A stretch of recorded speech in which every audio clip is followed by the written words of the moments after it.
Ano ba yung mga gusto mo sa isang lalaki? Wala naman.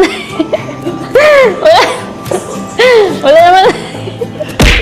Wala naman ako specific na gusto na ganun. Basta yun pag lang. Ang ko lang naman is yung gusto ko sa lalaki yun, yung marespeto.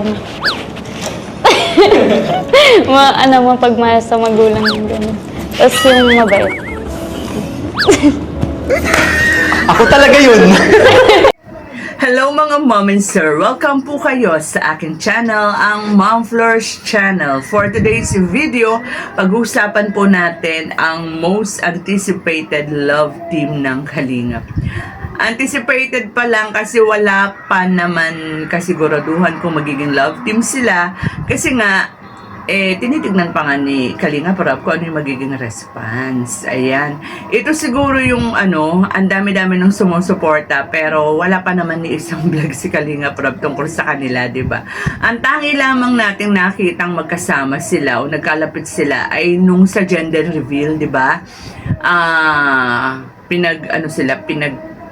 Pinakilala sila ng formal ni Kalingap Jomar. Ito ay ito yung kay Gilo Mags TV. Hindi ako nagkakamali, 'di ba? BTS ni Gilo Mags TV. And doon pa lang makikita mo na talaga na ang lakas ng dating, ang lakas ng chemistry nila. Which is lalo nating napatunayan nung heto nga ay napanood na natin finally ang pagmi-meet ni na Michael at Eden. So, hindi natin alam kung ano yung may tumatawag sa kanila na Mikden, may tumatawag na Maiden, Maiden kasi Michael. Pagka naman Mikoy, so alin kaya ang magiging katawagan sa kanila kung finally nga makapag-decide si Kalingap Rob na magiging na talaga sila, love team. Pero parang mas marami akong naririnig na Mikden na tumatawag, Mikoy and Eden. So, ayan, anong masasabi natin? And finally, nakita na nga natin yung pagpapakilala ni Eden at saka ni Michael or ni Mikoy. Ako talaga, para sa akin, malakas ang dating nila. May chemistry talaga. Kumbaga sa paano ba natin sasabihin? Kumbaga sa di ba parang nagko-compliment. Kasi si Eden, tahimik lang, patawa-tawa. Samantalang si Mikoy naman, napaka-energetic, napaka-bubbly, parang never a dull moment sa kanya kasi lahat ng mabiro siya, talagang siya, kumbaga sa madaldal siya.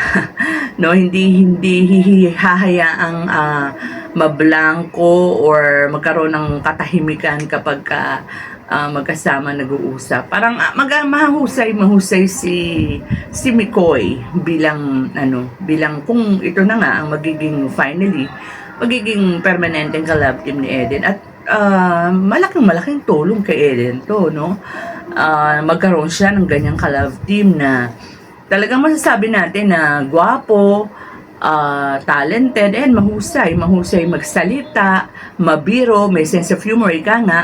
So, si Eden naman talaga naman, sabihin natin, napakalakas ng dating, napakalakas ng sex appeal niya. Doon sa mga nagsasabi na ang dami-dami na raw naging ka-love team ni Eden. Actually, ang talagang ka-love team pa lang naman ni Eden, isa lang, si Makoy lang. Kaya nga lang, itinigil kasi nga may mga gampanin, may work si Makoy and hindi siya nakakasama talaga sa mga vlog o sa mga pinupuntahan ng Kalingap ng K-Boys. Kaya minabuti na rin ni Kalingap Rob na itigil. Kasi pagka ganun at hindi talaga may work, hindi talaga magpa-prosper. And yung naman kay DJ France, hindi naman love team yun. Parang biro-biro lang, parang habang hinihintay talaga yung magiging ka-love team ni Eden, parang gumagawa lang sila ng parang good vibes. Kaya nagtataka ako doon sa mga nagko-comment na ang dami na rin naging love team ni Eden, bakit walang nagtagal. So, ayun na nga po, ano ang ating paliwanag tungkol doon. Kumbaga, wala kay Eden yung diferensya. May mga bagay-bagay talaga na siguro hindi talaga itinadhana. Nangyayari naman talaga yon, di ba? Kahit sa mga magkaka-love team lang yan, may mga love team na hindi napupush dahil sa mga iba't ibang pangyayari o iba't ibang kadahilanan. So sana nga ito na yung sagot sa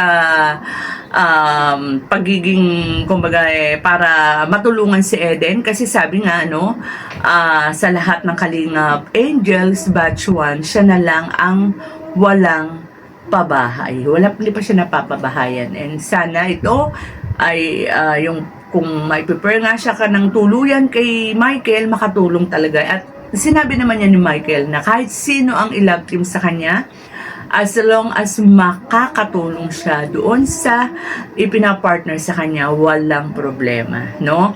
Very supportive naman si Michael sa kung sino man yung iaatas sa kanya ni Kalingap Rab. So, ayan, ano ba, makukuha ba yung 500,000 mga mic din? Nung nag-check ako ng 9 hours ago pa lang na buhat nung nai-upload ni Kalingap Rab, nasa 202 na yan. Ba, hindi na masama yan, Biro mo, 9 hours pa lang nakakalipas, nasa 202 na. So, ano ba yung parang challenge ni Kalingap Rab? 500K sa isang araw lang or 3 days? Kasi usually, di ba, tumitingin si Kalingap Rab after 3 days, no? So, sana makuha para, tulad nga ng sinabi ko kanina, para mas makatulong kay Eden. Kasi nga, nasa college na tong batang to, and nursing pa yung kinukuha, plus hindi pa siya napapabahayan. Ayoko namang ayoko namang sabihin napapag-iwanan siya, hindi naman. But napaka pa naman ni Eden, 'di ba? Napaka husay na mag-aaral, tulad din ng ibang mga kasamahan niya sa Kalingap Angels. So, ayan na po mga ka-meet din, mga Kalingap, sana nga ay eto na ang kumbaga, ito na yung isa na namang Kalingap love team na masasabi nating mapapahanay sa Big 3 ng Kalingap. With that, mga Kalingap, hanggang dito na lang po ang ating kwentuhan. Huwag po nating kalimutan na suportahan Kuya Val Santos Matubang at Eda Vlogs, Kalingap Rab, Miss Jackie Tapia Matubang, at ang lahat ng mga Kalingap o lahat ng charity vloggers na totoong lumilingap sa mga kababayan natin. Mag-ingat po tayong lahat. And God bless. Gawin ang adikaing pinapangarap.